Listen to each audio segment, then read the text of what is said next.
V D Satheesan കഴിഞ്ഞ തവണ മുഖ്യമന്ത്രിയാകാനുള്ള തത്രപ്പാടിൽ അദ്ദേഹം തെരഞ്ഞെടുപ്പിൽ വലിയ ഭൂരിപക്ഷം നേടാനുള്ള പരിശ്രമത്തിനിടയിൽ നമുക്കറിയാം പലപ്പോഴും തെറ്റായിട്ടുള്ള നിരവധി കാര്യങ്ങൾ നമ്മുടെ ജനങ്ങളോട് കമ്മ്യൂണിക്കേറ്റ് ചെയ്തിരുന്നു എന്നുള്ള കാര്യത്തിൽ ഒരു സംശയമില്ല.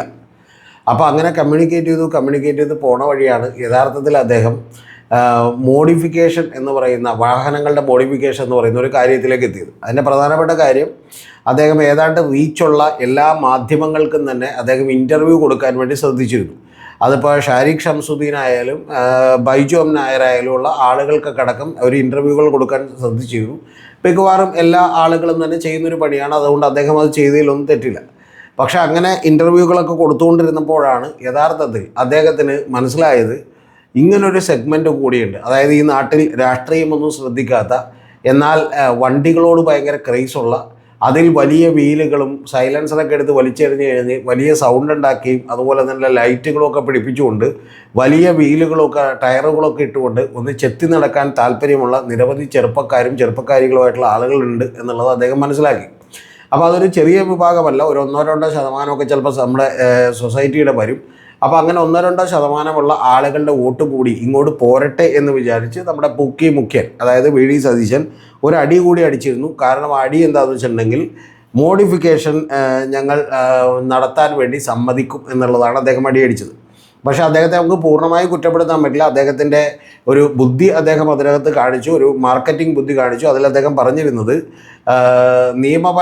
നിയമവിരുദ്ധമല്ലാത്ത മോഡിഫിക്കേഷനുകൾ നടത്താൻ ഞങ്ങൾ സമ്മതിക്കും എന്നുള്ളതാണ് പറഞ്ഞത്. പക്ഷേ അദ്ദേഹം തന്നെ അതിലൊരു ബുദ്ധി കാണിച്ചു. കാരണം അദ്ദേഹത്തിൻ്റെ ഫേസ്ബുക്ക് പോസ്റ്റിലും അതുപോലെ തന്നെ മറ്റു കുയിലുകളുടെയൊക്കെ ഫേസ്ബുക്ക് പോസ്റ്റുകളിലൂടെ ഇത് വ്യാപകമായി പ്രചരിപ്പിച്ചു. പക്ഷേ പ്രചരിപ്പിച്ചതിൽ നിയമവിരുദ്ധമല്ലാത്ത എന്നുള്ള സംഭവം കൊണ്ട് കട്ട് ചെയ്യുകയും വാഹനങ്ങളുടെ മോഡിഫിക്കേഷൻ നടത്താൻ ഗവൺമെൻറ് സമ്മതിക്കും ഞങ്ങൾ അധികാരത്തിൽ വന്നാൽ എന്ന് പറയുന്ന കാർഡുകൾ മറ്റുള്ള പലരെ കൊണ്ടും ക്രിയേറ്റ് ചെയ്യിപ്പിച്ചുകൊണ്ട് കേരളം മുഴുവൻ അങ്ങേയറ്റം പ്രചരിപ്പിക്കുകയൊക്കെ ചെയ്തു.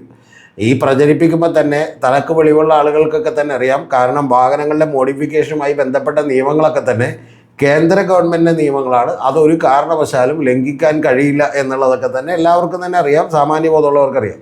പക്ഷേ നമ്മുടെ പാവം പിടിച്ച സാധാരണക്കാരായിട്ടുള്ള ജെൻസി പിള്ളേർക്ക് അവരിപ്പോൾ നിയമമൊന്നും നോക്കിയിട്ടുണ്ടാവില്ല.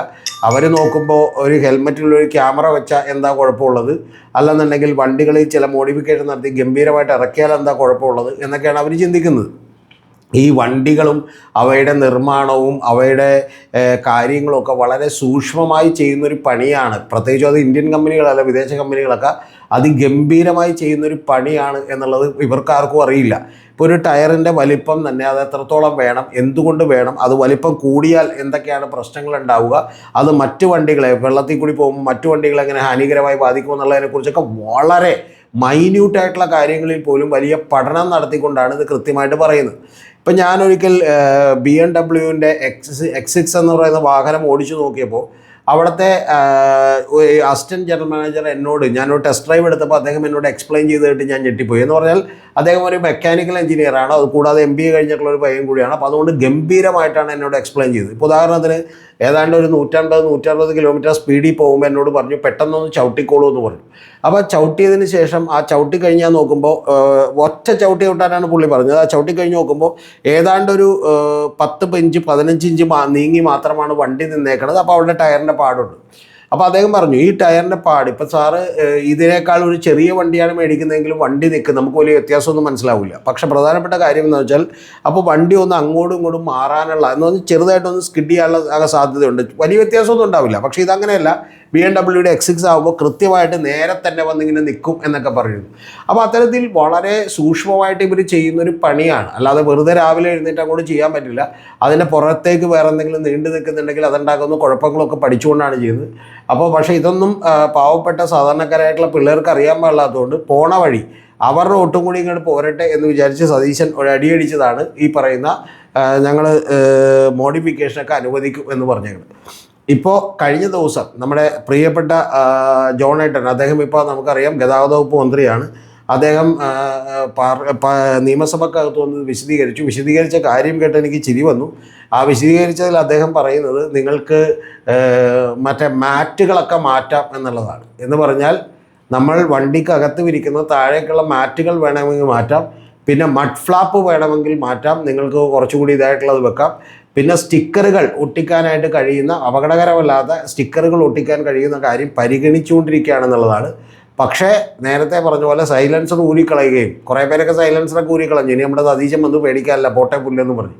അപ്പോൾ അത്തരത്തിലുള്ള ആളുകൾ അങ്ങനെ അമിത ശബ്ദം ഉണ്ടാക്കുകയോ അമിത ലൈറ്റ് ഉണ്ടാക്കുകയോ ചെയ്യുന്ന കാര്യങ്ങളൊന്നും അനുവദിക്കാൻ പറ്റില്ല എന്നാണ്. എന്ന് പറഞ്ഞാൽ വളരെ ലളിതമായി സിമ്പിളായി നിങ്ങളുടെ അടുത്ത് പറഞ്ഞിട്ടുണ്ടെങ്കിൽ ഇപ്പം നടക്കുന്നത് പോലെ നടക്കാം. പിന്നെ അതിൻ്റെ അകത്ത് സീറ്റ് കവർ വേണമെങ്കിൽ മാറ്റാം, അല്ലെങ്കിൽ മാറ്റുകൾ മാറ്റാം. ഇനി മാക്സിമം പോയാൽ പുറത്തിരിക്കുന്ന മഡ് ഫ്ലാപ്പുകൾ വേണമെങ്കിൽ ഒന്ന് മാറ്റി വെക്കാം എന്നുള്ളതൊക്കെയാണ് പറയുന്നത്.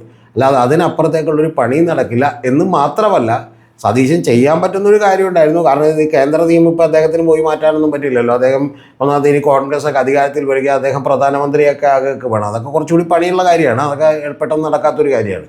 അപ്പോൾ അതുകൊണ്ട് അതവിടെ നിൽക്കട്ടെ. ഇനി ആകെ ചെയ്യാൻ പറ്റുന്നൊരു കാര്യം എന്ന് പറഞ്ഞാൽ അദ്ദേഹത്തിന് വേണമെങ്കിൽ, അതുപോലും ചെയ്തിട്ടില്ല അദ്ദേഹം, ചെയ്യാൻ പറ്റുമായിരുന്നൊരു കാര്യം ഈ നമ്മുടെ ആളുകളോട്, അതായത് MPDക്കാരോടും ബാക്കിയുള്ളവരോടൊക്കെ പ്ലീസ് ഇങ്ങനെ മോഡിഫിക്കേഷനൊക്കെ നടത്തി വരുന്ന ആളുകളെ പിടിക്കല്ലേ എന്ന് പറയാമായിരുന്നു. എനിക്ക് നേരിട്ടറിയാവുന്ന കാര്യം, ഈ സൺഫിലിം ഒട്ടിച്ചിട്ടുള്ള ആളുകളെ വരെ, അതായത് ചൂട് കൂടുതലല്ലേ അതുകൊണ്ടൊന്ന് സൺഫിലിം ഒട്ടിച്ചേക്കാമെന്ന് പറഞ്ഞാൽ അതിൻ്റെ കട്ടി കൂടിപ്പോയിട്ടുള്ള ആളുകളെ വരെ വിളിച്ച് കൃത്യമായിട്ട് ഫൈൻ ഈടാക്കുകയും ഏതാണ്ട് 1,10,00,000 രൂപ ഇതിനകം ഖജനാവിലേക്ക് ഈ പുതിയ മോഡിഫിക്കേഷൻ നടത്തിയ ആളുകളുടെ കയ്യിൽ നിന്നൊക്കെ ഈടാക്കുകയും ചെയ്തു എന്നുള്ളതാണ് ഏറ്റവും പ്രധാനപ്പെട്ട കാര്യം. അപ്പോൾ അതുകൊണ്ട് അങ്ങനെ ഒരു തള്ളു കൂടി യഥാർത്ഥത്തിൽ പൊളിഞ്ഞിരിക്കുന്നു എന്നുള്ളതാണ്. എന്ന് പറഞ്ഞ് ജൻസികൾ ഇതൊന്നും കണ്ട് വിഷമിക്കുകയോ രോഷാകുലരാകുകയോ ഒന്നും ചെയ്യേണ്ട. രണ്ട് കാര്യങ്ങൾ ഇതുകൊണ്ട് സതീശൻ നടത്താൻ പറ്റി. ഒന്ന്, നിങ്ങളുടെ വോട്ട് കിട്ടി. രണ്ടാമത്തത്, ഇപ്പം നിങ്ങളുടെ കയ്യിലുള്ള കാശും കിട്ടി. അങ്ങനെ ബഹുത്ത് സന്തോഷം. ടോപ്പിക്കുമായി ബന്ധപ്പെട്ടതല്ല, മറ്റൊരു പ്രധാനപ്പെട്ട അനൗൺസ്മെൻ്റാണ്. നമ്മളെ ചാനലിൽ നിങ്ങൾക്ക് സപ്പോർട്ട് ചെയ്യാൻ താല്പര്യമുള്ളവർക്ക് വേണ്ടിയിട്ട് ഒരു ഓപ്ഷൻ കൊടുത്തിട്ടുണ്ട്. അത് ചാനലിലെ മെമ്പർഷിപ്പാണ്. ആ മെമ്പർഷിപ്പ് എടുത്തത് കൊണ്ടിട്ട് നിങ്ങൾക്ക് പ്രത്യേകമായിട്ട് എന്തെങ്കിലും വീഡിയോകളൊന്നും ഉണ്ടാവില്ല. നമ്മൾ എടുക്കുന്ന വീഡിയോകൾ കുറച്ചുകൂടി നേരത്തെ കാണാം എന്നുള്ളത് മാത്രമേ ഉള്ളൂ. പക്ഷേ ലെവൽ 1 മുതൽ ലെവൽ 6 വരെയുള്ള മെമ്പർഷിപ്പ് എടുത്തുകൊണ്ട് നമ്മളെ സപ്പോർട്ട് ചെയ്യാവുന്നതാണ്. സപ്പോർട്ട് നമുക്ക് ആവശ്യമായിട്ടുള്ളത് ഈ ചാനൽ നടത്തിക്കൊണ്ടു പോകാൻ മാത്രമല്ല, നമ്മളൊരു പുതിയ ചാനൽ കൂടിയുണ്ട്. ആ ചാനലിൻ്റെ പേര് BCC വിത്ത് രതീഷ് ചക്രപാണി എന്നാണ്. എന്ന് പറഞ്ഞാൽ അതിൻ്റെ അർത്ഥം എന്ന് പറയുന്നത് പൊതുബോധത്തിനും അപ്പുറം, അല്ലെങ്കിൽ കൃത്യമായി പറഞ്ഞാൽ ജനകീയ പൊതുബോധത്തിനും അപ്പുറം രതീഷ് ചക്രപാണിയോടൊപ്പം എന്നാണ്.